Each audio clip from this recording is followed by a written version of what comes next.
Yo sobat, assalamualaikum warahmatullahi wabarakatuh. Oke, teks ini udah mampir lagi di sini. Oke, dalam video kali ini kita akan membahas penjelasan lebih lanjut dari video sebelumnya. Nah, penjelasan apa nih yang akan kita bahas? Yaitu tentang 9 titik cakra pada manusia. 9 titik cakra tersebut ada di titik-titik dalam tubuh kita. Ya, kemarin udah kita sebutkan ya, di titik dahi, bahu kanan kiri, kemudian di sekitar perut, kemudian belakang. Oke nih, kita mulai saja langsung. Yang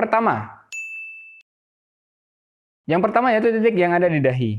Nah, ini berfungsi untuk apa? Oke, fungsi yang pertama di titik dahi ini yaitu untuk kecerdasan. Kecerdasan ini ada kaitannya dengan ilmu pengetahuan yang kita miliki. Oke, jadi semakin banyak ilmu pengetahuan yang kita miliki, maka itu berhubungan dengan tenaga dalam yang ada di dahi atau cakra yang ada di dahi. Nah, ini biasanya kebuka sejak lahir nih, ya kan? Karena dia berhubungan dengan kecerdasan yang sejak lahir kita sudah diajari oleh orang tua kita, ya mulai dari berbicara, berjalan, berinteraksi dengan orang lain, ya kan kita diajari tuh sampai kita belajar di sekolah untuk belajar ilmu pengetahuan. Nah, itu merupakan fungsi dari tenaga dalam yang ada di dahi. Kemudian contohnya lagi yaitu fungsinya untuk penglihatan. Nah, penglihatan ini seperti apa? Yaitu penglihatan dalam tanda kutip nih, gaib. Nah, untuk melihat hal-hal gaib, melihat jin, melihat ya semacamnya lah, melihat hal astral. Biasanya ini kalau yang ini tuh nggak semua orang bisa melihat. Kebanyakan orang itu mungkin hanya remang-remang aja. Wah, di pojok itu kayaknya aku ngerasa ngelihat sesuatu nih. Nah, itu tuh berarti dia remang-remang. Berbeda lagi dengan seorang indigo yang bisa melihat tanda kutip tadi ya, bangsa jin. Indigo ini bisa melihat secara detail bagaimana bentuk dari bangsa jin tersebut. Kemudian fungsi yang ketiga yaitu untuk penglihatan yang berbeda lagi nih, yaitu penglihatan tentang visioner, penglihatan tentang masa depan.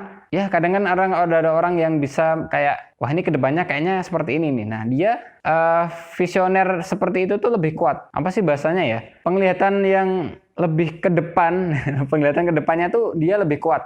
Nah ini saya maksud visioner seperti itu. Oke. Penggunaan dari titik cakra ini biasanya digunakan untuk kalau seorang indigo untuk melihat hal-hal astral di sekitarnya. Nah, penggunaannya seperti itu. Biasanya untuk melihat kira-kira kalau orang yang visioner tadi ya, kira-kira nanti ke depannya nih gimana ya? Apa yang harus kita lakukan ke depannya? Nah, itu. Kemudian kalau yang indigo tadi untuk melihat gaib yang ada di sekitar dia, untuk bisa dijelaskan kepada orang-orang awam, wah ini bentuknya seperti ini nih. Dia botak, dia masa jin botak ya? Tuyul kan botak ya, oke. Dia botak, terus tubuhnya itu warnanya hitam. Nah, itu penggunaan dari si titik cakra yang ada di sini itu untuk itu. Kemudian titik cakra yang kedua dan ketiga yaitu ada di bahu kanan dan bahu kiri. Titik ini berfungsi untuk kekuatan. Kekuatan tangan kanan dan kiri. Kekuatan ini fungsinya seperti apa sih? Kok ada di situ? Contohnya, kalau kita ngeluarin rasengan, kita nggak bisa ngeluarin rasengan ya. Cuman kita bisa mempraktekkan rasengan itu seperti apa? Yaitu kalau kita mengeluarkan tenaga dalam ketika kita melawan jin misal ya. Kan ada nih kisah-kisah kita perang sama jin, sama gendruwo, sama semacamnya. Itu kita biasanya kan gini. Nah, ngeluarin tenaga dalam dari sini nih. Nah, itu alirannya dari sini, dari titik yang sebelah kanan. Penggunaannya seperti itu. Jadi untuk mengeluarkan ini kita keluarkan tenaga dalamnya. Kemudian yang kiri sama juga untuk mengeluarkan dari bagian kiri. Contoh kalau di anime itu Naruto sama Sasuke ya, kita pakai dua anime ini ya, dua karakter ini maksudnya. Kalau Naruto ini mengeluarkan Rasengan dari kanan kan ya, berarti aliran cakranya dia lewat kanan, sini. Jadi semua titik ini nyalurnya ke kanan. Kalau si Sasuke ini pakai Chidori, sebelah kiri kan. Nah, sama, jadi kanan sama kiri itu sama. Cuman terkadang orang itu dominan di salah satu titik. Misal kayak saya sendiri nih dominan ke tangan kanan. Kemudian yang keempat. Titik cakra yang keempat ini ada di tengah. Apa sih namanya? Di sini tuh tengah ya. Nah, yang di tengah ini berfungsi untuk kepekaan manusia, batin manusia, dan yang paling penting hati manusia. Penggunaannya seperti apa? Penggunaannya itu untuk kita merasakan hal-hal yang sensitif berkaitan dengan hati. Nah, ini lebih umum karena hampir semua orang itu kebuka di sini. Cuman tingkat kebersihan misalnya. Soalnya kalau hati kan ada hati yang bersih, ada yang kita bilang kotor nih ya. Hati yang bersih itu biasanya dia tuh bercahaya di sini. di titik cakra yang tengah itu bercahaya, kalau yang kotor itu lebih gelap. Nah, itu dia fungsinya ya untuk itu, untuk kalau hatinya bersih itu kita menerima masukan, kita menerima ya di kehidupan sehari-hari ya, kita tuh nggak iri sama orang, nggak suka mencela orang, terus kemudian lebih tenang hatinya. Nah itu berkaitan dengan tenaga dalam yang ada di tengah, ya tenaga dalam yang keempat di titik sini. Kemudian yang ke-5, 6, dan 7 ini berkaitan nih. 5, 6, 7 itu ada di perut. Yang ada di perut itu fungsinya untuk apa? Fungsinya sama seperti yang ada di bahu, yaitu kekuatan. Kekuatan yang lebih gede lagi nih kalau di perut. Nah, kalau di perut ini kita kalau mengeluarkan tenaga dalam kan nggak lewat perut ya, lewat tangan ya. Cuman suplai energi yang lebih besar tuh dari perut, dari 3 titik yang ada di perut. Contohnya seperti apa? Kalau kalian dorong mobil pakai perut atau pakai tangan? Nah, pakai tangan kan? Nggak mungkin kalian dorong mobil pakai perut. Gimana nih gini? Kita dorong mobil pakai tangan. Nah, secara nggak sadar nih, orang ini mengeluarkan tenaga dalam, ya kan? Yang perut kita nekan, ya ngeden misalnya kalau bahasa Jawa ya. Itu tenaga dalam yang ada di perut nyalur ke tangan untuk kita dorong. Nah, untuk yang lebih ekstrim lagi, kita bisa dorong orang tanpa menyentuh. Nah, itu caranya gimana? Kalau kita punya tenaga dalam yang gede nih bisa kita lakukan. Nah, orang itu kayak kedorong gitu rasanya. Nah, itu bisa biasanya di perguruan silat, karate, Shaolin, dan semacamnya, kungfu. Nah, itu biasanya mempelajari hal itu. Kalau film yang pernah saya lihat sih kayak kungfu hustle gitu ya. Itu dia kan gini. Itu bisa kedorong orangnya. Sama itu tenaga dalam yang ada di perut, sama di tangan, bukan tangan ya, di bahu, itu keluar. Nah, kemudian titik yang lebih sensitif lagi, bukan sensitif ya, titik yang nggak kebanyakan orang itu bisa membuka, ya nggak semua orang itu bisa untuk punya titik yang ada di belakang, yaitu titik ke-8 dan ke-9. Karena dua titik ini saling berhubungan. Kalau salah satu titik kebuka, pasti dua-duanya kebuka. Karena dia berhubungan dengan sukma manusia, bentuk astral manusia. Ini berhubungan dengan video yang kemarin nih, ya, bisa dilihat di sini. Nah, itu tentang bentuk astral manusia. Kalau kita ingin mengeluarkan bentuk astral kita keluar dari sini, itu lewat titik cakra di belakang, di tulang ekor ya, sama di bawah leher ini, bawah leher. Itu keluar dari situ. Jadi bentuk astral kita tuh ketika semua titik cakra kebuka, kemudian kita salurkan untuk mengeluarkan astral kita itu dari itu tulang ekor keluar lewat sini, keluar. Nah, fungsinya itu untuk yang 2 titik di belakang, di leher sama di tulang ekor. Nah, kemudian tadi saya juga menyebutkan, di video sebelumnya juga saya sebutkan kalau nggak semua orang kebuka. Terus bagaimana sih caranya kalau kita pengen buka?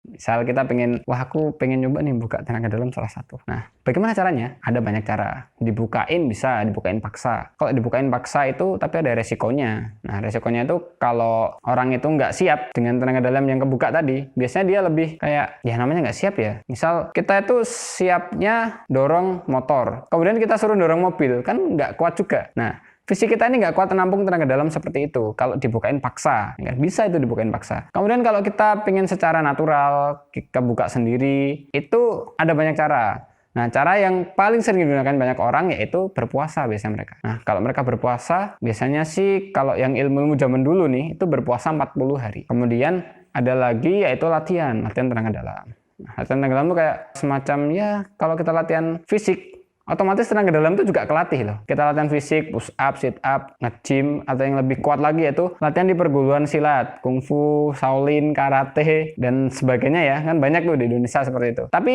itu biasanya cuma buka di titik-titik kekuatan. Nah, kalau untuk titik ini, terus batin, terus belakang, itu beda lagi. Itu biasanya lebih ke ketenangan hati, lebih berpasrah kepada Tuhan Yang Maha Esa, tergantung apapun agamanya ya, itu sama. Biasanya itu lebih ke ketenangan hati, lebih ke ilmu pengetahuan yang lebih pasrah atau berserah diri kepada Tuhan Yang Maha Esa. Biasanya seperti itu untuk membuka titik yang tengah, batin, penglihatan, kecerdasan di dahi sama belakang. Terus bagaimana tanda-tandanya kalau kita ini udah kebuka? Nah, tanda-tandanya nih agak sulit ya kalau kita nggak bisa melihat hal gaib ya. Kalau kita bisa melihat tuh kelihatan. Yang kebuka tuh mana aja, biasanya mereka itu bercahaya. Bercahayanya di sini. Misal di dahi. Dia tuh di sini bercahaya. Kelihatan di sini bercahaya, bercahaya, bercahaya, bercahaya semua kalau kebuka. Nah, kalau kita nih nggak tahu mana yang kebuka nih, biasanya kita bisa merasakan kelebihan kita. Kita tuh punya kelebihan di mana? Misal Anda ini cerdas. Nah, biasanya yang kebuka di sini. Oh, misal Anda ini kuat orangnya, kuat buat misal Anda mukul tembok, temboknya jebol. Nah, itu biasanya kekuatan, kuat di sini. Ini sama perut. Nah, itu. Jadi, kalau Anda ini perasa orangnya peka gitu ya, kalau cowok peka gitu kan. Enggak. Ya tapi bener, enggak tapi bener ya, bener kalau orang itu peka, biasanya hatinya kan, wah ini idaman cewek banget nih kalau hatinya peka gitu kan. Itu biasanya sini yang kebuka.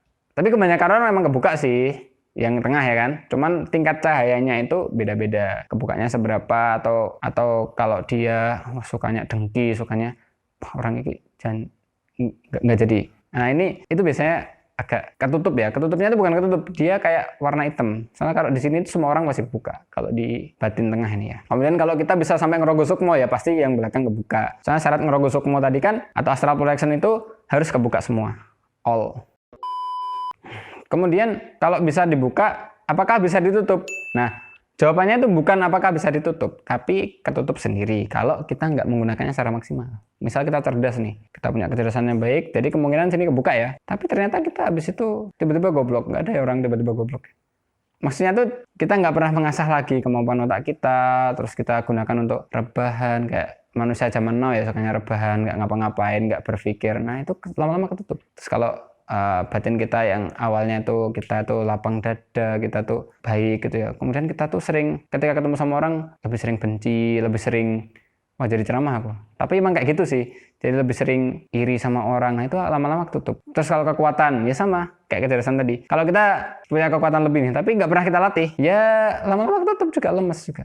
Mulai. Kemudian kalau yang di belakang, nah kalau belakang ini beda lagi case-nya. Karena dia kalau semuanya udah kebuka, orang itu pasti bisa buka yang belakang. Kalau dia belakang ketutup tuh jarang ya. Kalau udah belakang kebuka itu biasanya sering digunakan tetap kebuka. Kalau nggak sering digunakan kemungkinan juga bisa ketutup untuk yang belakang ini. Kemudian pertanyaan lainnya yaitu cara mengisinya. Kalau kita udah kebuka nih, bagaimana cara mengisinya?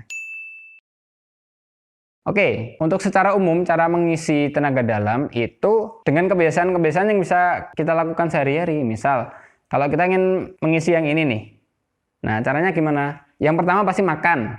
Karena itu asupan makanan itu juga berbentuk energi kan. Nah, energi itu juga termasuk tenaga dalam yang akan tersalur ke setiap titik tadi dari makanan. Yang kedua dari kebiasaan kita, olahraga dan lain-lain itu juga masuk tenaga dalam. Kemudian kalau ngisi tenaga dalam yang benar-benar ngisi, itu ada caranya. Contoh nih, aku gini. Ini ilustrasinya seperti ini. Saya narik nafas. Nah, kemudian saya ini seolah-olah narik energi sekitar. Itu saya masukkan ke semua titik cakra saya, titik tenaga dalam saya. Saya keluarkan nafas, saya tarik lagi. Nah, seperti itu. Jadi energi alam ini masuk, saya salurkan, masuk gitu. Nah, ini biasanya disertai dengan doa. Makanya ada doa-doa untuk ngisi tenaga dalam, untuk apa. Nah, itu berhubungan dengan hal itu. Apapun agamanya ya, kita nggak bahas satu agama, tapi semua itu sama, caranya seperti itu. Atau kalau perumpamaan di Naruto nih, ya kan biasanya kita kayak di Naruto tahu kan? Kayak gini nih. Nah, itu juga sama. Bisa seperti itu. Kita bermeditasi untuk berniat ngisi tenaga dalam. Itu bisa. Kemudian untuk kayak Dragon Ball nih lebih ekstrim lagi ngisi tenaga dalamnya kan. Dengan wah, agak bisa teriak. Nah, itu sama. Itu juga kita bisa seperti itu. Kita kencangkan perut untuk narik lebih kuat tenaga dalam. Itu bisa. Nah, jadi itu cara-cara ngisinya. Kemudian penggunaan tenaga dalam tadi kan yang saya sebutkan itu untuk penggunaan yang benar ya. Kemudian bagaimana kalau tenaga dalam itu kita salah gunakan? Nah ini, salah gunakannya ini banyak loh ya yang menggunakan tenaga dalam itu untuk hal-hal nggak benar. Ya namanya orang jahat sama baik kan pasti seimbang ya di dunia ini ya. Nah orang yang menggunakan tenaga dalam secara baik ada, yang nggak baik juga ada. Contohnya ilmu hitam, santet, sihir dan sebagainya, pelet. Nah ini yang cewek-cewek hati-hati nih. Biasanya pelet ini banyak digunakan untuk cowok-cowok yang suka sama wah ada cewek cantik nih. Terus kemudian dia deketin, ternyata ditolak, kemudian dukun bertindak. Maksudnya itu dukunnya akhirnya meletin nih, dipelet si cewek. Dan di sini ada yang pernah. Wah, jangan ya. Nah, itu penyalahgunaan tenaga dalam. Pelet itu biasanya berupa benda atau jin yang dimasukkan ke si cewek. Dimasukkan. Nah, kalau si cewek lemah nih, kemasukan. Jadi penyalahgunaan ini banyak ya. Ada santet juga. Santet itu juga sama. Itu misal paku dimasukkan di orang, jebret. Dalam perut ada paku. Serem kan? Nah, itu penyalahgunaan tenaga dalam. Nah, bagaimana mereka kok bisa nanam paku di dalam pohon? Nanam paku di dalam tubuh manusia. Itu bekerja sama dengan bangsa jin. Mereka ini berinteraksi, terus ngobrol. Biasa ada perjanjian apa-apa. Akhirnya dia intinya menyatu antara jin dengan manusia. Bukan menyatu ya. Nyatunya nggak kayak fusion di Dragon Ball, bukan. Tapi energi mereka itu menyatu antara energinya jin sama manusia. Nah, itu untuk melakukan hal yang nggak benar. Biasanya ada ritual-ritual gitu ya, ada tumbalnya, bisa menyembelih darah ayam lah atau apalah. Nah, itu penyalahgunaan dari tenaga dalam yang jangan dilakukan, ya kan? Jangan dilakukan. Terus kalau kita bekerja sama dengan jin, itu jin seperti apa sih yang diajak bekerja sama? Nah, ini akan ada bahasanya lagi karena jin ini berbeda-beda. Nggak semua jin itu jahat, ya kan? Nggak semua jin itu digunakan untuk hal jahat. Karena banyak juga jin yang baik. Ya, kalau di agama Islam nih, itu kan Allah tidak menciptakan jin dan manusia kecuali hanya untuk beribadah kepadanya. Nah, disebutkan jin dan manusia ya. Berarti di sini ada jin juga yang beribadah kepada sang penciptanya. Sama juga manusia juga beribadah kepada sang penciptanya. Terus kemudian lagi, jin seperti apa yang digunakan untuk ini? Apakah jin yang ada di luar negeri sana atau jin yang ada di Indonesia? Nah, berbeda nih ya. Kenapa kok ada pertanyaan lagi? Kenapa kok di Indonesia itu jinnya itu aja, misal kayak yang loncat-loncat, tahu kan? Pocong, terus mak lampir bukan jin, kuntilanak yang kemudian ada Dracula bukan, genderuwo kalau di sini ya, genderuwo yang matanya tuh merah, bentuknya tuh kayak asap hitam tapi bentuk tubuh manusia. Terus kenapa kalau di luar negeri itu Annabelle, kemudian Falak, kemudian Sadako ya, sorry, itu Sadako. Ya, ada contohnya nih, ini contohnya jin Indonesia, ini jin Sadako dan kawan-kawan. Sadako, sorry. Nah, itu kenapa kok berbeda-beda? Terus apa aja sih yang digunakan oleh misal si dukun untuk melet orang, itu apakah jin yang sodakoh tadi atau jin yang Indonesia? Itu akan kita bahas di video selanjutnya. Oke, jadi nantikan aja di video selanjutnya guys. Thank you so much.